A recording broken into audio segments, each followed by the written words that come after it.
Good afternoon, students. Today we are going to learn the workshop of our poem Be the Best. Okay, in the last lecture we have learned the poem. The name of our poem is Be the Best. Be the Best. The title of this poem is the Be the Best, and the writer or the poet of this poem is Douglas Malloch. Okay, this poem is of the 4 lines. In this poem, we learn that the writer tells us that we have to achieve the things. The thing is small or bigger is not important, but we have to achieve the same. We have to achieve the things. Okay. बघा या पोयममध्ये Douglas मॅलोच यांनी आपल्याला काय सांगितलेलं आहे, आपल्याला आयुष्यामध्ये काहीतरी गोष्ट करायचीच आहे. आता ती गोष्ट छोटी आहे का मोठी आहे हे महत्त्वाचं नाहीये, तर आपण ती गोष्ट करणे हे महत्त्वाचं आहे. तर पहिल्या स्टांजामध्ये रायटरने पोएटने काय सांगितलेलं आहे की जर आपण देवदार वृक्ष होऊ शकत नसाल तर आपण काय करूया, एक छोटंसं स्क्रब होण्याचा प्रयत्न करा. आपण बुश नाही होऊ शकत असाल तर स्क्रब व्हा, गवताचं पात तरी होण्याचा प्रयत्न करा. जर आपण सूर्य बनू शकत नाही तर आपण तारे बना. आपण मोठमोठ्या डोंगरांमध्ये जर आपण वेली अशा उगवू शकत नसाल तर आपण काय करायचं आहे, आपण गवताचं पातं बनण्याचा प्रयत्न करायचे की जेणेकरून आपल्याला मुळे दुसऱ्यांच्या आयुष्यामध्ये आनंद निर्माण होईल. त्याचबरोबर पोएटने काय सांगितलेलं आहे, आपण जिंकलो किंवा हरलो हे महत्त्वाचं नाहीये, तर आपण कॉम्पिटिशनमध्ये भाग घेणं हे जास्त महत्त्वाचं. तर प्रत्येक जण कॅप्टन होऊ शकेल का, तर नाही. मग आपण काय करायचे, क्रू मेंबर बनून राहायचं आहे. असा हा सुंदर असा मेसेज कवीने आपल्याला या पोयमच्या माध्यमातून दिलेला आहे. कालच्या लेक्चरमध्ये आपण पोयम शिकलेलो आहोत. आज आपल्याला इंग्लिश वर्कशॉप पूर्ण करून घ्यायचा आहे. तर सगळ्यांनी काय करायचे, पुस्तकं ओपन करायचे आहेत आणि मी जे काही सांगत आहे ते प्रत्येकाने आपल्या पुस्तकामध्ये लिहून घ्यायचं आहे. आणि त्यानंतर आपल्या विषयासाठी एक स्वतंत्र वही बनवायची आणि त्या वहीमध्ये इंग्लिश वर्कशॉप त्याचबरोबर वॉर्मिंग अपचे प्रश्न सगळ्यांनी लिहून घ्यायचे आहेत. विद्यार्थ्यांनो, आता तुम्हाला एक महत्त्वाची गोष्ट सांगणार आहे मी. वॉर्मिंग अप ह्या सेक्शनमध्ये जे काही प्रश्न विचारलेले असतात ते तुम्हाला तुमच्या प्रश्नपत्रिकेमध्ये प्रश्न नंबर 5 आहे डायलॉग रायटिंग, याच्यामध्ये जे तुम्हाला प्रश्न विचारलेले असतात.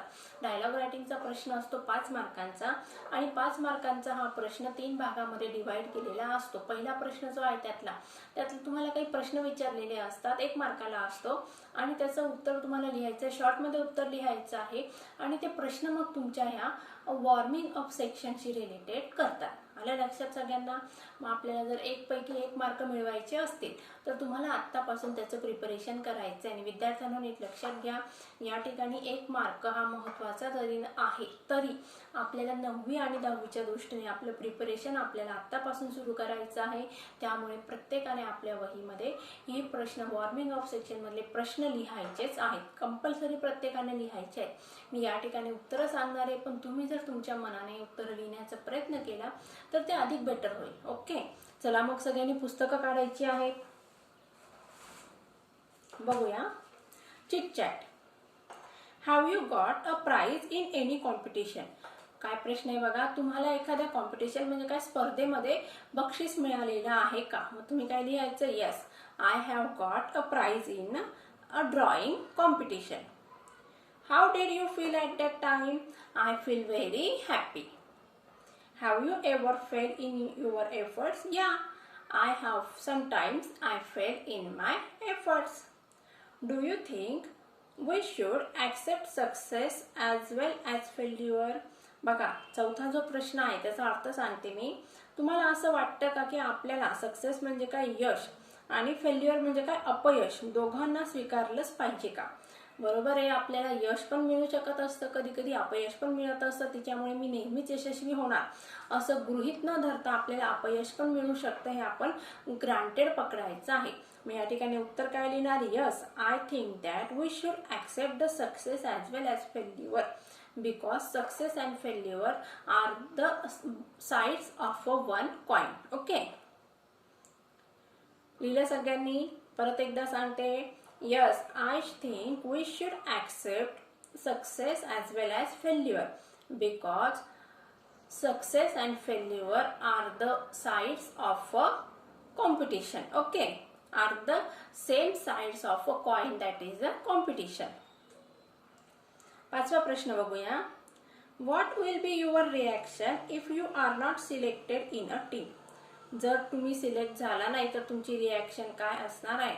I feel unhappy and nervous, but I will prepare more better, okay, than my first attempt. लिहा, I feel unhappy and nervous, but I will prepare more better than my first attempt. लिहिलं सगळ्यांनी? बघा मग दुसरा प्रश्न काय आहे? Read aloud the following sets of words. आता आपल्याला खाली काही शब्दांची यादी दिलेली आहे. ए च्यात 4 शब्द दिलेले आहेत, बी मध्ये परत 4 आहे. असे किती गट पाडलेले? 4 गट पाडलेले आहेत.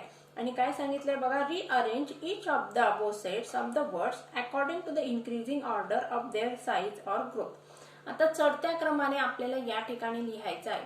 म्हणजे बघा, एखादं बेबी असतं, त्याच्या ज्या ज्या काही वाढीच्या स्टेप्स आहेत त्या स्टेप्सनुसार आपल्याला त्या बाळाची आपल्याला काय करायची, उत्क्रांती लिहायची आहे किंवा त्याची प्रोग्रेस कशी झाली, वाढ कशी झाली ते लिहायचं आहे. मग या ठिकाणी पहिलं दिले बघा आपल्याला, रिव्हर, स्ट्रीम, सी, ओशन. पाण्याचा जो प्रवाह आहे त्याचं रूपांतर कशा कशामध्ये होत असतं, त्याच्या वेगवेगळ्या अवस्था या ठिकाणी आपल्याला दिलेल्या आहे. पहिलं काय बघा मग, स्ट्रीम. लिहा, 1 नंबरला काय आहे? स्ट्रीम. नंतर 2 नंबरला रिव्हर, 3 नंबरला सी आणि 4 नंबरला ओशन. आले लक्षात सगळ्यांना? चढता क्रम लक्षात आला? पहिलं काय आहे? स्ट्रीम. 2 नंबरला आहे रिव्हर, 3 नंबरला आहे सी, 4 नंबरला आहे ओशन. बी बघूया, हिल, स्टोन, माउंटेन, रॉक. बघा पहिलं लिहा मग स्टोन, 2nd नंबरला लिहा रॉक, 3rd नंबरला लिहा हिल आणि 4th नंबरला लिहा माउंटेन. पहिलं काय? स्टोन, नंतर रॉक, नंतर हिल, नंतर माउंटेन. सी बघूया, plant, sapling, tree and seed. मग सगळ्यात पहिले काय येतं? बी. सीड म्हणजे काय? बी. त्या बीचं कशात रूपांतर होतं? रोपामध्ये. त्याला काय म्हणायचं? सॅपलिंग. मग ते छोटंसं जे रोप आहे त्याचं कशात? प्लांटमध्ये रूपांतर होत असतं. त्याच्यानंतर त्या प्लांटचं रूपांतर कशात होत असतं? ट्री मध्ये होत असतं. ट्री म्हणजे काय? एक मोठा असा वृक्ष. डी बघूया, child, adult, baby and youth. मग सगळ्यात पहिले काय येणार? बेबी. ओके, सगळ्यात पहिली स्टेप कुठली? बेबीची. 2nd स्टेप चाइल्डची, 3rd step youth and last step is adult. Okay, परत एकदा सांगते, baby, child, youth, adult. Second बघूया, in your pre-primary classes you must have learned the story of the lion and the mouse. Read it in English and fill in the gaps using the words given in the box. आपण बघा शाळेमध्ये असताना आपल्याला छान छान अशा नर्सरीला, junior केजीला असताना छान छान अशा गोष्टी आपल्या मॅडम सांगत असत. मग या ठिकाणी काय केलेलं आहे? आपल्याला एक स्टोरी दिलेली आहे. आता ती स्टोरी आपल्याला कंप्लीट करायची आहे आणि त्या स्टोरी कंप्लीट करण्यासाठी तुम्हाला खाली सगळ्यात शेवटी काय केलेले, काही वर्ड्स पण दिलेले आहेत. त्या वर्ड्सच्या लिस्टमधून तुम्हाला प्रॉपर वर्ड चूज करून त्या त्या कॉलममध्ये किंवा त्या त्या ब्लँकमध्ये लिहून काढायचं आहे. चला मग मी उत्तरं सांगणार आहे, तुम्ही उत्तर लिहून घ्यायचं आहे. पहिलं बघा, मी वाचते आणि सगळ्यांनी उत्तर लिहायचे.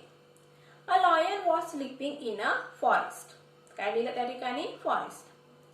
A mouse started playing on him. The lion got up angrily. रागाने सिंह उठून बसला. He caught the mouse and was ready to kill. मग त्याने काय केलं? सिंहाने उंदराला पकडला आणि तो त्याला मारून टाकणार होता. 2nd पॅसेज बघूया. The mouse begged the lion. मग कोणी माफी मागितली? माऊस म्हणजे उंदराने. कोणाची? सिंहाची. And lion to leave it and said someday it would help the lion. Someday it would help, H-E-L-P, help the lion. The lion laughed and let it go. Lion ने काय केलं? सिंहाने हसला आणि त्याला जाऊ दिलेलं आहे. One day the lion was caught in a net set by the hunters. 3rd passage मध्ये काय लिहायचं मग? was caught, C-A-U-G-H-T. catchचा past tense caught. He roared, R-O-A-R-E-D, loudly as he tried too hard to escape. The mouse heard, H-E-A-R-D. 3rd last passage मध्ये काय लिहायचं? The mouse heard. The lion came and came. It chew, CHEW, chew म्हणजे काय, दाताने कुरतडणे. Up the net with its sharp teeth and set the lion free. आता बघा moral of the story काय लिहा मग, a friend in need is a friend indeed. लिहा a friend in need is a friend indeed. लिहिलं सगळ्यांनी. चला मग आता आपल्याला काय करायचं आहे, इंग्लिश वर्कशॉप करायचं आहे. सुरुवात करूया. आता पहिला प्रश्न आहे बघा त्यातला, read the words and names given below, put the big size and bigger ones in the big circle and the smaller ones in a small circle. आता या ठिकाणी आपल्याला 2 सर्कल दिलेले आहेत. आता या पोएम म्हणजे काय तर कंपॅरिझन आहे छोट्या गोष्टी आणि मोठ्या गोष्टींमध्ये. मग पोएटने काय सांगितलंय, सगळ्यात पहिले तुम्ही सन बना, नाहीतर मग स्टार बना. मस्की बना, नाही मस्की बनतायत तर मग बाज बना, असं कवीने आपल्याला सांगितलेलं आहे. मग साईज नुसार आपल्याला या छोट्या मोठ्या गोष्टींची कॅटेगरी पाडायची आहे आणि त्यासाठी आपल्याला 2 सर्कल दिले. पहिलं सर्कल मोठा आहे, पहिलं सर्कल छोटा आहे. मग पहिल्या सर्कलमध्ये छोट्या थिंग्स लिहायच्या आणि दुसऱ्या सर्कल मोठ्या, त्यामध्ये मोठ्या थिंग्स मेन्शन करायच्या आहेत. बघूया मग छोट्या सर्कल. बघा मस्की कशात येणार, मस्की येणार मोठ्या सर्कलमध्ये. ट्री कशात येणार, मोठ्या सर्कलमध्ये, बरोबर आहे. पाईन कशात येणार, मोठ्या सर्कलमध्ये. लेक कशात येणार, मोठ्या सर्कलमध्ये. बुश कशात येणार, छोट्या सर्कलमध्ये. हायवे पण येणार मोठ्या सर्कलमध्ये. स्क्रब येणार छोट्या सर्कलमध्ये. रील येणार छोट्या सर्कलमध्ये. सन येणार मोठ्या सर्कलमध्ये. स्टार येणार छोट्या सर्कलमध्ये. ट्रेल येणार छोट्या सर्कलमध्ये. लिहिलं सगळ्यांनी. परत एकदा सांगते, छोट्या सर्कलमध्ये काय लिहायचं आहे, scrub, reel, bush, bass, star and trail. बर चला मोठ्या सर्कलमध्ये काय लिहायचं परत एकदा सांगते, लिहा पाईन, सन, लेक, हायवे, ट्री, मस्की. ओके.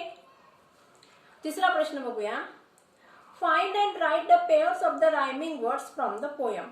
आपल्याला काय करायचं आहे, रायमिंग वर्ड्सच्या पेअर्स लिहून काढायच्या आहेत. मग लिहा, मी सांगते उत्तर.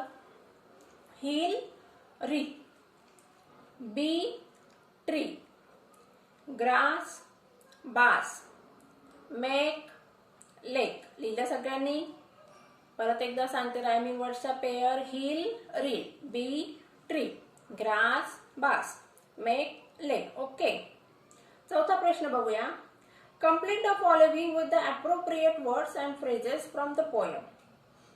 आता आपल्याला काय करायचंय, कवितेच्या साह्याने आपल्याला या लाईन्स इनकम्प्लीट आहेत त्या कम्प्लीट करायच्या आहेत. कोणाच्या मदतीने, पोयमच्या मदतीने. First is done for you. एक आपल्याला करून दाखवलेलं आहे आणि आपल्याला बाकीचे करायचे आहेत. पहिले बघा, if you can't be a pine, be a scrub. Second बघूया, if you can't be a tree. तुम्ही झाड बनू शकत नसाल तर तुम्ही काय बना, झुडूप बना. Be a bush. लिहा त्या ठिकाणी बी अ बुश, BUSH. तिसरं बघा, dash dash be a bass. If you are muskie, be a bass. लिहा त्या ठिकाणी if you are a muskie then just be a bass. लिहिलं. पुढे चौथं, if you can't be a captain you can be a screw. Okay. If you can't be a captain you can be a screw. पाचवं, if you can't be a highway. लिहा if you can't be a highway. उत्तर in वाक्य complete काय करून दिले या ठिकाणी, be a train. If you can't be a highway, तुम्ही महामार्ग होऊ शकत नसाल तर काय बना, पायवाट बनण्याचा प्रयत्न करा. If you can't be the sun. जर तुम्ही सूर्य बनू शकत नसाल तर तुम्ही काय करा, स्टार बनण्याचा प्रयत्न करा. ओके. बघूया पाचवा प्रश्न. Write whether the following are true or false. खाली काही स्टेटमेंट दिलेली आहेत, ती स्टेटमेंट ट्रू आहे का फॉल्स हे आपल्याला लिहायचे आहे. चला पहिलं वाचते मी. All must be the captain of the team. सगळे एखाद्या गटाचे कॅप्टन बनू शकतात का, नाही. मग त्या ठिकाणी काय लिहायचं आहे, false. A bit of grass can make highway happier. गवताचा छोटासा तुकडा पण महामार्गाला आनंदी बनवू शकतो. उत्तर कसं आहे हे, ट्रू आहे. तिसरं स्टेटमेंट बघूया. We win or fail depending upon the size or position. आपण जिंकतो किंवा हरतो कशावर? पोझिशन म्हणजे एखादी गोष्ट छोटी आहे का मोठी त्याच्यावर आपण जिंकणं किंवा हरणं अवलंबून असतं. हे स्टेटमेंट कसं आहे? फॉल्स आहे. चौथं बघूया. A scrub is found at the top of the hill. Statement कसं आहे? फॉल्स. पाचवं बघूया. If your work is not important do not do it. जर तुमचं काम महत्वाचं नसेल तर ते करू नका. स्टेटमेंट कसं आहे? फॉल्स आहे. पोएटने आपल्याला काय मेसेज दिलेला आहे? काम हे सतत करत राहा. काम महत्वाचं आहे की नाही हे बघत न बसता आपल्याला आपल्या समोर जे काम आहे ते काम पूर्ण करायचं आहे. कामाची साईज बघायची नाहीये तर ते काम करणं हे महत्वाचं आहे. सहावं statement. What ever job you have do your best. Statement कसं आहे? ट्रू. तुमच्याकडे जो काही जॉब असेल तो तुम्ही करत राहायचा आहे. सहावं बघूया. Write and appreciation of the poem with the help of the points given below. आता विद्यार्थ्यांना नीट लक्ष द्या. तुम्ही आता 8वीला आहात. आता 8वी 9वी 10वी या जे तुमचे जे पेपर होणार आहेत फ्युचरमध्ये 9वीला गेल्यानंतर आणि 10वीला गेल्यानंतर आपल्याला जो इंग्लिशचा पेपर सोडवायचा आहे त्यामध्ये तुम्हाला 5 मार्कांसाठी write down the critical appreciation of the poem हा 5 मार्कांना विचारला जाणारा प्रश्न आहे. मग आता त्या प्रश्नाचं उत्तर कसं लिहायचं त्याचं प्रिपरेशन आता आपल्याला आत्तापासून करायचं आहे. आता या ठिकाणी बघा आपली पहिलीच पोएम आहे. आपल्यासाठी हे पुस्तक नवीन आहे. मग त्या पहिल्याच पोएममध्ये त्यांनी ह्या फॉर्मॅट आपल्याला दिलेला आहे. पण या ठिकाणी काही वाक्य आहेत जी आपल्याला कंप्लीट करायची आहे. अर्धी वाक्य दिलेली आहेत, बाकीची वाक्य आपल्याला लिहायची आहेत. पण परीक्षेमध्ये आपल्याला कुठल्याही प्रकारे असे वाक्य किंवा इनकम्प्लीट सेंटेन्स येणार नसतात. आपल्याला स्वतःला संपूर्ण वाक्य लिहायची असतात. इथे ही पहिली पोएम असल्यामुळे या ठिकाणी त्यांनी पॅटर्न द्यायचा आहे म्हणून अशा फॉर्ममध्ये तुम्हाला दिलेलं आहे.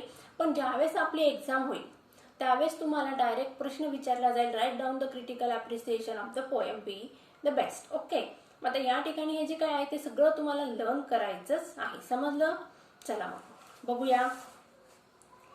The title of the poem is. मग आपल्याला परीक्षेमध्ये कसं लिहावं लागणार आहे? सगळ्यांना पाठ करायचं आहे पूर्ण वाक्य. कसं पाठ करणार? The title of the poem is inverted कॉमामध्ये काय लिहायचं? Be the best. ओके. लिहिलं सगळ्यांनी? काय आहे मग शीर्षक काय या पोएमचं? Be the best. सेकंड बघूया. The poem is written by. ही कविता कोणाकडून लिहिण्यात आलेली आहे? Douglas Malloch. लिहिलं सगळ्यांनी? तिसरं स्टेटमेंट बघू. The poem has 4 stanzas and each stanza has 4 lines. पोएमला किती स्टांजा आहे? 4. आणि प्रत्येक स्टांजामध्ये किती लाईन्स आहेत मग? 4. चौथे स्टेटमेंट बघूया.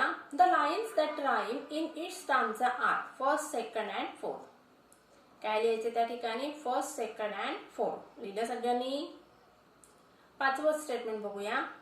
The poet compares big things with small things. Poet काय करत आहे? छोट्या गोष्टींची तुलना मोठ्या गोष्टींशी करत आहे. सहावं स्टेटमेंट बघूया. If you can't be is a repeated expression in the poem. काय म्हटलंय बघा? If you can't be is a repeated expression in the poem. सातवं बघूया. The line I shall always remember is. काय बघा सातवं statement. The line I shall always remember is be the best of whatever you are. लिहा. Be the best of whatever you are. ही line आपल्याला काय करायची आहे? कायम लक्षात ठेवायची आहे. अशा प्रकारे विद्यार्थ्यांनो आज आपण बी द बेस्ट हे पोएम समजून घेतलेली आहे आणि त्याचबरोबर त्याच्याखाली जे काही प्रश्न होते आणि वर्कशॉप त्याचबरोबर ॲप्रिसिएशनचा जो नवीन प्रश्न आहे तो तुम्हाला समजावून सांगितलेला आहे. मला असं वाटतं तुम्हाला सगळ्यांना ही पोएम समजली असेल. तर येणाऱ्या पुढच्या लेक्चरमध्ये आपल्याला सेकंड लेसन सुरू करायचं आहे. तत्पूर्वी तुम्ही सगळ्यांनी जो होमवर्क मी तुम्हाला आता दिलेला आहे ते वहीमध्ये व्यवस्थित लिहून घ्यायचं आहे आणि आत्तापासून अभ्यासाला सुरुवात करायची आहे. So take care and good bye.